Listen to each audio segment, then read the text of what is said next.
কথা বলেন, তাহলে গ্রামীণ ব্যাংকের ব্যাপারে তদন্ত হলে কোনো কি আপত্তি আছে, নাকি এটি তদন্তের গোড়ায় উদ্দেশ্য কি সেটি নিয়ে আপত্তি আছে? হ্যাঁ, শুরুতে আমি যেটা বললাম, আমার কাছে মনে হয় যে কোনো প্রতিষ্ঠানে তদন্তের স্বচ্ছতা যে কোনো ইস্যুতে সরকারের মানে জনস্বার্থেই কিন্তু আমরা যদি বলি তদন্তের ঊর্ধ্বে নয়, এবং সেটাকে আমরা সবসময়, আমি মনে করি যে সাথে একসাথে বলবো যে গ্রামীণ ব্যাংক হয়তো এটাকে স্বাগত জানানোই উচিত, ঠিক আছে, এবং আবেগকে হয়তো পাশে রেখে তদন্ত। ছোট্ট কথা বলে আমি কিন্তু মাঝখানে এরকমও চিন্তা করছিলাম যে এটা সরকারি তদন্ত হতে হবে কেন, এটা জার্নালিস্টিক ইনভেস্টিগেটিভ জার্নালিজম হোক, কিন্তু একটা আমরা মানে এমন একটা সিন্ডিকেট তৈরি করি কয়েকজন ভালো সাংবাদিকের যারা বসে গবেষণা করবে। কিন্তু আমি যেখানে কিন্তু এই উদ্যোগটা কেন তাহলে সমালোচনার দৃষ্টিতে সমালোচনা হচ্ছে যে এই যে মানে যে ল্যাঙ্গুয়েজটা, যে মেসেজিংটা হচ্ছে, সেইখানে কিন্তু ইন্টেন্টটা নিয়ে প্রশ্ন, এটা কোনো বিশেষ উদ্দেশ্যে পরিচালিত তদন্ত কিনা, এই কথাটা কিন্তু আজকে মানে যে কোনো মানুষই কিন্তু যেভাবে আসছে, যে প্রেক্ষিতে জিনিসটা করা হচ্ছে, সেটা আসলে একজন মানুষকে বা একটা প্রতিষ্ঠানকে, যে প্রতিষ্ঠানটি কিন্তু ইতিমধ্যে পত্রপত্রিকায় লেখা হয়েছে যে একমাত্র সারা বিশ্বে একমাত্র প্রতিষ্ঠান, জাতীয় প্রতিষ্ঠান যেটি নোবেল প্রাইজ পেয়েছে। এর আগে 10-12টি প্রতিষ্ঠান নোবেল প্রাইজ পেয়েছে, কোনোটাই কিন্তু জাতীয় না, আন্তর্জাতিক প্রতিষ্ঠান। আপনার আমনেস্টি ইন্টারন্যাশনাল, ইউনাইটেড নেশনসের বিভিন্ন অর্গানাইজেশন, একমাত্র একটা দেশে, জাতীয় প্রতিষ্ঠান, উন্নয়নশীল দেশের গ্রামীণ ব্যাংক, সেটি কিন্তু নোবেল কমিটি কিন্তু জাস্ট খুশি হলে দিয়ে দেয় নাই। এটা কিন্তু এটার নিজস্ব, এটা যে পভার্টি এলিভেশন, দারিদ্র দূরীকরণের পিছনে যে অবদান, তার পাশাপাশি নিশ্চয়ই নোবেল কমিটি দেখেছে এটা কতখানি স্ট্যান্ডার্ডস অফ ট্রান্সপারেন্সি, অ্যাকাউন্টেবিলিটি, এরকম একটি প্রতিষ্ঠান, তার ব্যাপারে তদন্ত হওয়ার ক্ষেত্রে আমরা আপনি দেখেন গ্রামীণ ব্যাংকের, আমি অন্য সব প্রতিষ্ঠান, আমি গ্রামীণ ব্যাংকে ডিফেন্ড করার জন্য এখানে আসিনি। আমি যেটা বলি যে সব প্রতিষ্ঠানে কিন্তু প্রোঅ্যাক্টিভ ডিসক্লোজারের কতগুলো জিনিস আছে। আপনি দেখেন গ্রামীণ ব্যাংকের কমিউনিকেশন, গ্রামীণ ব্যাংকের আপনি যে সমস্ত মৌলিক তথ্যগুলি আপনি জনগণের জানার কথা, সেগুলো কিন্তু গ্রামীণ ব্যাংক প্রোঅ্যাক্টিভলি ডিসক্লোজ করছে। এর বাইরেও যদি কিছু জানার থাকে নিশ্চয়ই, এমন আমরা তথ্য এবং বুকস অফ অ্যাকাউন্টস দুটো নিয়ে আরো কথা বলবো। আফসান চৌধুরী, সরকার যদি সংশোধনী আনেও সে সন্দেহটা কোথায়, বা সমস্যাটি কোথায়, বা আপত্তিটা কোথায়? আমার মনে হয় সংশোধনীটা বিষয় না, বিষয়টা যেটা ইফতিকার বলল, ইনটেন্ট। প্রায় সবার মানুষের কাছে ধারণাটা এখন পুরোপুরি প্রতিষ্ঠিত যে গ্রামীণ ব্যাংককে মোটামুটি দুর্বল করে দেওয়ার জন্যই সরকার সচেষ্ট। এবং আপনি যদি সেই ভিডিওটা যেটা নিয়ে শুরু হয়েছিল সেটাও দেখেন, যার মধ্যে কিন্তু কোনো জায়গাও লেখা ছিল না যে ইউনুস চুরি করেছে, বলা হয়েছিল ফান্ড ট্রান্সফার। এখন ফান্ড ট্রান্সফার যদি আপনি দেখেন, হিস্ট্রি অফ ফান্ড ট্রান্সফার, তাহলে দেখবেন প্রায় প্রতি প্রতিষ্ঠানই করে, সরকার তো সবচেয়ে বেশি করে। Fund transferring is a legitimate form. You may not, হয়তো যেভাবে মানুষের হয়েছে বা পরবর্তীতে চিঠিপত্রে যে বাক্য ইউজ করতে, দ্যাট ইজ ফাইন।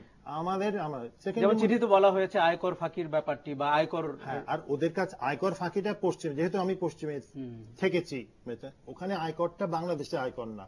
এবং ধরুন এই সময় তো আয়কর চলছে, আমরা সব কাগজ জমা দিচ্ছি। বাংলাদেশে আমার বেশিরভাগ কোটিপতি বন্ধুরা আমার চেয়ে কম আয়কর দেয়।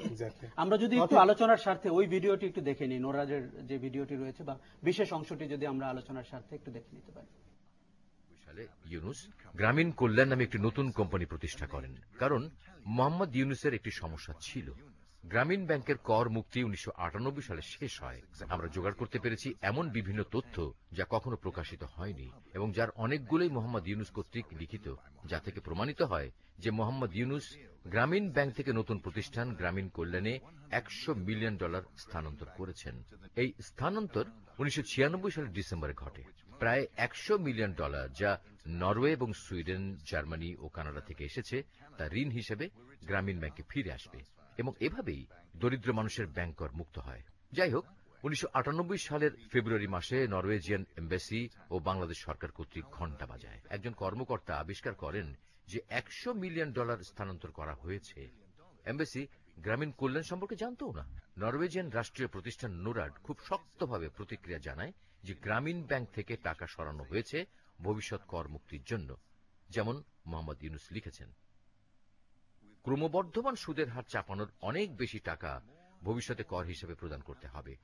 নোরাড এবং ঢাকার নরওয়ে দূতাবাস দাবি করে যে টাকা গ্রামীণ ব্যাংকে ফেরত দিতে হবে, কিন্তু নরওয়ে কর্তৃপক্ষের চাপের মুখে $100 মিলিয়ন মধ্যে মাত্র $30 মিলিয়ন গ্রামীণ ব্যাংকে ফেরত দেওয়া হয়। নোরাড তখনকার পরিচালকের কাছে ব্যক্তিগত চিঠি দিয়ে মোহাম্মদ ইউনুসকে সতর্ক করেন যে এই খবর সাধারণ মানুষ জানলে ফলাফল ভালো হবে না। প্রিয় টোভ, তোমার সাহায্যের প্রয়োজন। সরকার এবং সরকারের বাইরের মানুষ যারা গ্রামীণের পক্ষে নয়, যদি এই চিঠির বিষয় জানতে পারে, তাহলে আমরা বাংলাদেশে ভয়াবহ সমস্যার মুখে পড়ব। এবং নোরাড বিষয়টি চেপে যায় এবং সব নথিপত্র গোপনীয় বলে রেখে দেয়। ঘটনাটি খুব দ্রুত সমাধান করতে হবে, যাতে করে এটা কেউ না জানে। আমরা বারংবার 1998 সালে নোরাডের নেতৃত্বে যারা ছিলেন তাদের সাথে যোগাযোগের চেষ্টা করি, কিন্তু নির্ধারিত সাক্ষাৎকারের মাত্র 2 ঘন্টা আগে তা বাতিল করা। আফসান চৌধুরী, এটি হচ্ছে সেই ডকুমেন্টারি যেটি নিয়ে মৌলিক বিতর্কটি শুরু হয়েছে, ফান্ড ট্রান্সফারের $100 মিলিয়ন। আপনি যদি বলেন। হ্যাঁ, অবশ্যই ফান্ড ট্রান্সফার ব্যাপারে ইরেগুলারিটিস আছে। এই ফান্ড ট্রান্সফারের উদ্দেশ্য কাউকে বড়লোক করা ছিল না, ব্যাংকের টাকা বাঁচানো ছিল। যদি গ্রামীণ ব্যাংক কারো ব্যক্তিগত স্বার্থের উন্নতি না করে, সেটা সেসব প্রতিষ্ঠানের কাছে যাচ্ছে যাদের কাজ হচ্ছে গ্রামীণের কাজকে এই করা। পশ্চিমের ভাবনা, আমি যেহেতু ওখানে থাকি, তুমিও তো থাকো কিছুটা, ট্যাক্স কোটা দাও না না, হ্যাঁ আমি তো আপনার সাথে একমতই। বলে তবে আমরা পশ্চিমের ভাবনায় বিষয়টি দেখব না দেশীয়। আবার বিষয় হচ্ছে যে এই কাজটা করতে গিয়ে নিশ্চয়ই সে ভুল করেছে। আপনি এটা তো বলার কোনো অপেক্ষা রাখে না, কিন্তু যে এই জিনিসটা শুরু হয়েছিল আপনি যদি দেখেন, আমি যে প্রতিষ্ঠানের সঙ্গে আমি ঘনিষ্ঠভাবে জড়িত, তারাও এটা বড় ভূমিকা রেখেছিল। সেটা হচ্ছে ইউনুস চুরি করেছে। The word was siphon. Siphon কিন্তু ইংরেজিতে স্পেসিফিক মানে সরিয়ে নেওয়া। ইউনুস সরিয়ে নিতে এই যে ইমেজটা তৈরি হয়েছিল সে একজন চোর, তো এটা তো কেউ বাধা দেয়। সরিয়ে তো তার কোনো ব্যক্তি নাই। দ্বিতীয়ত যেটি হয়তো বাংলাদেশে রাজনীতি বা বাংলাদেশের পৃথিবীর কোন বড় প্রতিষ্ঠানে, আমি আবার বলি, পৃথিবীর কোন মোটামুটি বড় প্রতিষ্ঠান ব্যক্তিগতভাবে টাকা সরায় না, সবাই প্রতিষ্ঠান থেকে। কারণ ব্যক্তিগতভাবে একটা গাড়িও তো কিনে না সে, সব কোম্পানি না। সুতরাং সরাইলে এক কোম্পানি থেকে আরেক কোম্পানি, এখন গুরুতর ভাবে দেখে এটা গুরুতর না, এটা গুরুতর। আমরা আসলে সমীহের দৃষ্টিভঙ্গি থেকে তাকে বিবেচনা করছি, তো এই জন্য আমরা খুব লঘু চালে। আমি একটা ছোট্ট কথা বলি, দেলোয়ার হোসেন সাইদিকে এখন যদি জেলখানা থেকে বের করে বাংলাদেশে একটা অবাধে একটা মাহফিল করতে দেওয়া হয়, সে লক্ষ লক্ষ লোকের সমাবেশ করবে। তার এত সমর্থক, এত ভক্ত আছে, আমরা কি তার বিরুদ্ধে যুদ্ধাপরাধের বিচার করবো না? বলে এটা ইমোশনাল পজিশন থেকে আমি একেবারেই বলছি না। I am saying transferring resources যেটা হয়, it is illegal. There is a opportunity, not only opportunity, শুরুতে যেটি বলছিলেন এমন অনেক অনিয়ম কিন্তু আমাদের রাষ্ট্রে হয়, কিন্তু যেটা হয় পশ্চিমে এটা হয় না। কিন্তু আমি যদি একটু ডক্টর জাজমেন্ট দেওয়া ঠিক হবে, হ্যাঁ যদি হয়, আমি বলছি যে সাবসিডিয়ারির মধ্যে ক্রস ট্রান্সফার বিজনেস রিলেশনে ইজ আ ভেরি কমন ফিনোমেনা। আপনি সাবসিডিয়ারি বলছেন, কিন্তু আসলে এটা কোনো সাবসিডিয়ারি না। এগুলি এই সাবসিডিয়ারি বলে বলে 54টা কোম্পানি করছে। ডেইলি স্টারে মাহফুজ আনাম সাহেব লিখেছেন গ্রামীণ ব্যাংকে এতগুলি কোম্পানি প্রতিষ্ঠা করেছে। আবার এখনই ডেইলি স্টারে বলা হচ্ছে these are all legally independent company. আমি 1 বছর আগে বললাম এগুলো গ্রামীণের প্রতিষ্ঠান, আর এখন বলবেন আপনি legally independent. What does it mean? আমরা যদি ডক্টর ইফতেখারুজ্জামান, এই যে 100 মিলিয়ন ফান্ড ট্রান্সফার, আপনি কি চোখে দেখেন? আমি মনে করি যে ইউনুস সাহেব যদি if he would relive his life, উনি এটা নিশ্চয়ই এভাবে দেখবেন যে আসলে যে ট্রান্সফারটা হয়েছে সেটা কিন্তু নোরাডের সাথে গ্রামীণের যে কন্ট্রাক্ট ছিল সেটার মধ্যে অ্যালাউড ছিল না, পারমিসিবল ছিল না। ঠিক আছে, কিন্তু উনি যেটা করেছেন ইন্টেনশনটা দেখতে হবে। উনি যেটা করেছেন যে এটা মানে ট্রান্সফার করেছেন ওই যে ট্যাক্স এক্সাম্পশনের জন্য। ঠিক আছে, আমার পয়েন্ট হলো যে উনি যদি রিলিফ করতেন লাইফটা, তাহলে উনি যেটা করতেন সেটা হলো যে নোরাদকে তখন বলতেন যে ভাই আমি কিন্তু এই টাকাটা ট্রান্সফার করতে চাই, গিভ মি অ্যান অ্যাপ্রুভাল। আমি একদম 100% শিওর নোরাদ কিন্তু এক লাইনের চিঠিতে সেই পজিটিভ অ্যান্সার। অন্য কোন প্রতিষ্ঠান আমি একটু যদি বলি, অন্য কোন প্রতিষ্ঠান এই কাজ করলে আপনি জমি দখল করা হচ্ছে,